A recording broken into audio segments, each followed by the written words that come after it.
brought to you by Hire and ITIL.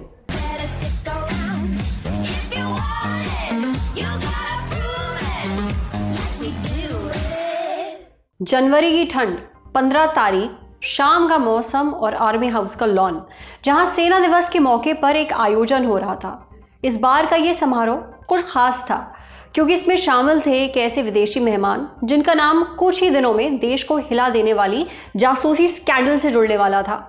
दरअसल इस समारोह में राष्ट्रपति, प्रधानमंत्री, रक्षा मंत्री, सेना के आला अधिकारी और देश के शीर्ष नौकरशाह बातचीत में व्यस्त थे। इसके साथ मौजूद थे 53 साल के कर्नल एलन बॉली, जो फ्रेंच दूतावास के एक अधिकारी हुआ करते थे और हथियारों के सौदे देखना उनकी मुख्य जिम्मेदारी हुआ करती थी।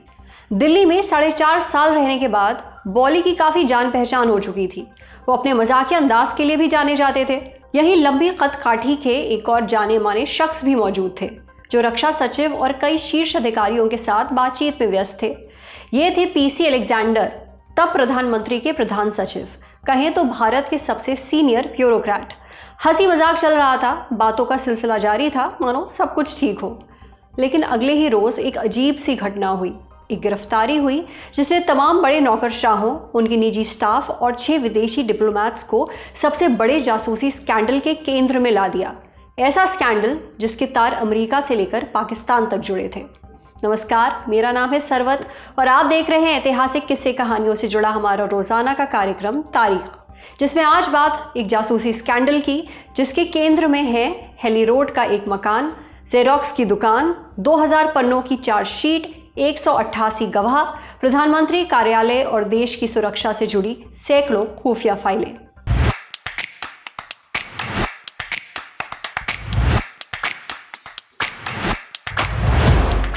अब इस जासूसी कांड की तह तक जाने के लिए हमें समय में थोड़ा पीछे जाना होगा, करीब 100 साल पीछे, साल 1925 में। जगह भी बता देते हैं, हरियाली और पहाड़ियों वाला केरल का पलक्कड़, जहां जन्म होता है एक बच्चे का जिसका नाम रखा गया कुमार नारायण। 18 साल की उम्र में कुमार की पहली नौकरी लगी। उसने आर्मी पोस्टल सर्विस में बतौर हवालदार काम किया और वहां जिंदगी के 6 साल बिताए। फिर 15 अगस्त 1947 का दिन आया। देश विदेशी हाथों से निकलकर आज़ाद हो चुका था। नारायण की भी जिंदगी में बदलाव हुआ। कुछ वक्त बाद वो विदेश मंत्रालय में स्टेनोग्राफर बन गया। इस बीच साल भर के लिए चीन में भी वक्त बिताया। फिर साल 1955 में नारायण की शादी गेटी से हुई, जो बाद में गीता बनी। पर यह सब तो उसकी निजी जिंदगी थी। जासूसी की कहानी जुड़ती है उसकी प्रोफेशनल लाइफ से। हुआ यह कि साल 1960 तक नारायण वित्त और रक्षा मंत्रालय में भी अलग अलग पदों पर रहा, लेकिन फिर सरकारी नौकरी छोड़ एक प्राइवेट कंपनी ज्वाइन की, मुंबई की SLM Maniklal industries. Company Mumbai में थी, पर नारायण को दिल्ली में इसके कामकाज का जिम्मा दिया गया, जिसका ऑफिस मंडी हाउस के पास 16 हेली रोड पर था।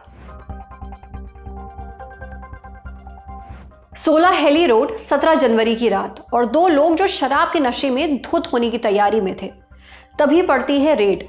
पर जुर्म शराब पीना नहीं था, जुर्म था खुफिया सरकारी दस्तावेजों का लेन देन। इनमें से एक थे पी गोपालन। गोपालन पीएम के प्रधान सचिव पीसी अलेक्जेंडर के ऑफिस पे पर्सनल असिस्टेंट थे, जिसके चलते इनके पास तमाम हाई क्लियरेंस कागजातों का एक्सेस था। दूसरा शख्स था कुमार नारायण। आईबी ने दोनों को पीएमओ के दस्तावेजों के साथ रंगे हाथों पकड़ा था। पर ये तो इस जासूसी कड़ी के 2 ही मोहरे थे, इसलिए आगे जाने से पहले समझते हैं ये कांड था कितना बड़ा। इस पूरे मामले को देश विदेश के तमाम मीडिया ने कवर किया।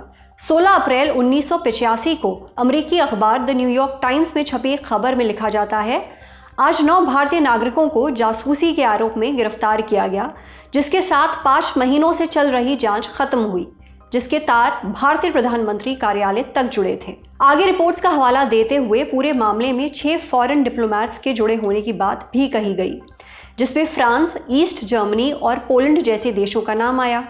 प्रेस ट्रस्ट ऑफ इंडिया ने 3 डिप्लोमैट्स के नाम भी जारी किए, जिन्हें जासूसी रिंग के बारे में पता चलते ही एक्सपेल कर दिया गया था। इन्हीं में से एक कर्नल एलन बॉली का नाम भी था, जिन्हें पहली ही फ्लाइट से देश छोड़ने के लिए कह दिया गया था। वजह, कुतुब मीनार घूमना। ठीक सुना आपने, कुतुब मीनार घूमना। सोच में मत पड़िए, क्योंकि कुतुब मीनार घूमने बॉली अकेले नहीं जाते थे। यहाँ ये हमारी कहानी के एक और परिचित किरदार से मिलने जाते थे, कुमार नारायण से, जिसकी जानकारी सर्विलेंस के दौरान की तस्वीरों में मिलती है। दरअसल ये दोनों ऐसे ही टूरिस्ट स्पॉट्स में मिलते थे, घूमना बस बहाना था। यहाँ नारायण खुफिया दस्तावेजों का सौदा करता था। ये जानकारी इतनी तेजी से फैली कि अमेरिकी प्रेस को भी भारत की खुफिया जानकारी के बारे में मालूम चल गया। सितंबर 1984 की बात है। अमेरिकी अखबारों में खबरें आती हैं कि भारत कहूता में हमले की योजना बना रहा है। ये वही कहूता है कभी जहां हमला कर पाकिस्तान के न्यूक्लियर प्रोग्राम को शुरू होने से पहले ही ख़त्म करने की योजना बनाई जा रही थी। बहरहाल हमले की इस योजना की खबर जब चर्चा में थी, उस वक्त तब के पाकिस्तानी विदेश मंत्री साहिबजादा याकूब खान भी वाशिंगटन में मौजूद थे। भनक उन्हें भी थी। उस वक्त प्रेस में वो एक बयान देते हैं। मैडम, यहाँ पे इंदिरा की बात हो रही है, वो कहते हैं कि मैडम अब किसी भी दिन इस हमले को अंजाम देने वाली हैं। अगर भारत ने ऐसा किया तो हमारे पास भी एक ही चारा बचेगा, तारापुर पर हमला। और जब बॉम्बे से 1 करोड़ लोगों को निकलना पड़ेगा, तब मैडम गांधी को समझ आएगा। खैर, इस घटना के बाद सुरक्षा एजेंसियों के कान भी खड़े हुए कि आखिर ये जानकारी अमेरिका और पाकिस्तान तक पहुंची कैसे। ये तो वो जानकारी है जो सरकारी दफ्तरों की फाइलों में होनी चाहिए थी, ऐसी वैसी फाइलें नहीं, फाइलें जिनमें टॉप सीक्रेट और not to go out of office जैसे शब्द छपे रहते हैं। कहें तो खुफिया जानकारी जिसे दफ्तरों से बाहर नहीं जाने देना चाहिए। आखिर ये खुफिया जानकारी बाहर कैसे निकली? अब अगर आपको ये लगे कि इस जासूसी कहानी में जेम्स बॉन्ड जैसे जासूस होंगे जो जान पर खेल कर खुफिया जानकारी चुराते होंगे, तो फिर आप निराश हो सकते हैं, क्योंकि इस कहानी में ऐसा कुछ भी नहीं था। मामला ये था कि नारायण, क्योंकि खुद केंद्र सरकार की मिनिस्ट्री से जुड़ा रहा था, इसकी कंपनी का दफ्तर भी सरकारी दफ्तरों के पास था, इसलिए काम खत्म होने के बाद 4 यार मिलते बैठते, पुराने दोस्तों के साथ कुछ जाम भी छलकाए जाते।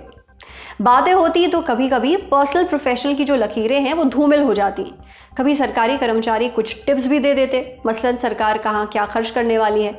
नारायण को इस जानकारी से फ़ायदा भी मिलता, जिससे उसकी कंपनी को बिजनेस हासिल करने में आसानी होती। लेकिन फिर ये मुलाकातें अलग रुख लेने लगी। अब दोस्त अपने साथ सरकारी दस्तावेज भी लाने लगे। बदले में नारायण उन्हें महंगी विदेशी शराब पिलाता, जो उस वक्त आसानी से नहीं मिलती थी। इधर दोस्तों की बातचीत चलती, शराब के जाम छलकते, उधर नारायण का एक आदमी ये दस्तावेज ऑफिस से बाहर ले जाता और फिर इन दस्तावेजों को फोटोस्टैट करवाता। शराब और मुलाकात का दौर ख़त्म होता तो अफसरों को शराब की बोतल मिलती और नारायण को खुफिया जानकारी, जिसे कई बार दूसरे देशों के अधिकारियों तक भी पहुंचाया जाता। इसी जानकारी के बल पर विदेशी अधिकारी भारत से बड़ी डिफेंस डील करने में भी सफल होते। दरअसल इन कागजों में भारत के परमाणु प्रोग्राम, मिलिट्री उपग्रह, सरकारी electronic system, defence planning, defence aircraft की खरीद फरोख्त से जुड़ी जानकारी, पॉलिसी के कागज़, रॉ के कागजात, आईबी के कागज़, ये सब शामिल थे। इसके अलावा फॉरेन पॉलिसी से जुड़े कागज़, भारत की आंतरिक सुरक्षा से जुड़े कागज़, चीन और पाकिस्तान से जुड़े कागज़, ये सब नारायण को मिल रहे थे। अगर आपको लग रहा है अभी कुछ छूट गया, तो ये भी बता दें कि नारायण कम्युनिकेशन इंक्रिप्शन कोड की कॉपी भी मुहैया कराता था, जिसे भारत के मिलिट्री और डिप्लोमेटिक कम्युनिकेशन को डिसाइफर किया जाता था। अलग अलग लेवल के क्लियरेंस लेवल के कागज़ का अलग रेट सेट था। नारायण के यहाँ से ये कागज़ जाते थे पूर्वी यूरोप, वहाँ 2 बिजनेसमैन इन्हें आगे बेचते थे और ये कागज़ ईस्टर्न ब्लॉक को मुहैया कराए जाते, जो तब सोवियत के प्रभाव में था। बदले में इन लोगों को वहाँ सरकारी कॉन्ट्रैक्ट मिलते। धीरे धीरे ये खबर पोलिश इंटेलिजेंस तक पहुँची। बहती गंगा में हाथ धोने वो भी आ गए। फिर नंबर आया फ्रांस का। उनके लिए इन दस्तावेज़ों की खास कीमत थी। क्यों? क्योंकि 1980 के बाद भारत फ्रांस और ब्रिटेन से रक्षा खरीद करने लगा था और छोटे से छोटी जानकारी भी टेंडर डालने में बड़े काम की साबित हो सकती थी। सालों तक ये खेल चला, लेकिन एक दिन आईबी को इस खेल के खिलाड़ियों का पता चल गया। साल 1984 के सितंबर महीने में अधिकारियों ने तहकीकात की जानकारी प्रधानमंत्री इंदिरा को दे दी, पर अगले ही महीने उनकी हत्या कर दी गई। दिसंबर में आईबी इस मामले का खुलासा करना चाहती थी, पर चुनाव पर इसके असर के चलते इसे कुछ दिन के लिए टालने का फैसला किया गया। और फिर आती है तारीख 17 जनवरी 1985, जब रेड पड़ती है नारायण के 16 हेली रोड वाले दफ्तर में और उसे रंगे हाथों पकड़ा जाता है। नारायण ने आईबी से हुई पूछताछ में 30 नौकरशाहों का नाम लिया। उसके अलावा उसने बताया कि कैसे मनकलाल कंपनी को उसके जरिए ईस्ट जर्मनी और पोलैंड में करोड़ों की डील मिली थी। 5 महीने चली तहकीकात के बाद 19 लोगों पर एफआईआर दर्ज की गई। 17 साल तक ये मामला कोर्ट में घिसता रहा, जिसके बाद जुलाई 2002 में इस केस में 13 लोगों को सजा सुनाई गई। मनकलाल कंपनी के मालिक योगेश को 14 साल कारावास की सजा मिली। इसके अलावा 12 पूर्व अधिकारियों को 12 साल की कैद हुई, जिनमें 4 पीएमओ ऑफिस से और 4 डिफेंस ऑफिस से जुड़े हुए थे। नारायण को सजा मिलती इससे पहले 2000 में उसकी मौत हो गई। इसी के साथ आज का ये एपिसोड यहीं समाप्त करते हैं। इसे लिखा था हमारे साथी राज विक्रम ने। जाते जाते एक बहुत ही ज़रूरी सूचना, लल्लन टॉप का सालाना अड्डा लौट आया है। तारीख 22 नवंबर से 24 नवंबर तक दिल्ली के मेजर ध्यानचंद नेशनल स्टेडियम में। रजिस्ट्रेशन के लिए lallantop.com पे दिए बैनर पे क्लिक कीजिए या डिस्क्रिप्शन में दिए लिंक पर क्लिक करिए। सिर्फ 499 रुपये में बनिए लल्लन टॉप का 3 दिन जो होने वाला समारोह है उसका हिस्सा। आपका इंतजार रहेगा। शुक्रिया। सवाल बहुत सारे हैं, जवाब 3 दिनों में मिलेंगे। तारीख है 22, 23 और 24 नवंबर। जगह है दिल्ली का मेजर ध्यानचंद स्टेडियम और मौका है लल्लन टॉप के सालाना जलसे का, यानी लल्लन टॉप अड्डे का। पर सवाल क्या है? दिलरुबा इतनी हसीन क्यों है? मम्मी कैसी हैं? ब्राउन रंग किसने लिखा? और गाड़े कहाँ थे? आइए और देश और दुनिया की नामचीन हस्तियों से मिलिए, उनसे अपने हिस्से के सवाल पूछिए और कहकहों में और ज्ञान की रोशनी में सराबोर हो जाइए, क्योंकि ये है लल्लन टॉप का सालाना अड्डा। और इस अड्डे का हिस्सा बनने के लिए आपको करना होगा रजिस्ट्रेशन lallantop.com पर जाकर या डिस्क्रिप्शन में दिए लिंक पर। 499 रुपये मात्र में 3 दिनों का पास आपके लिए उपलब्ध हो जाएगा और फिर होगी भरपूर मौज, क्योंकि नाम है हमारा लल्लन टॉप।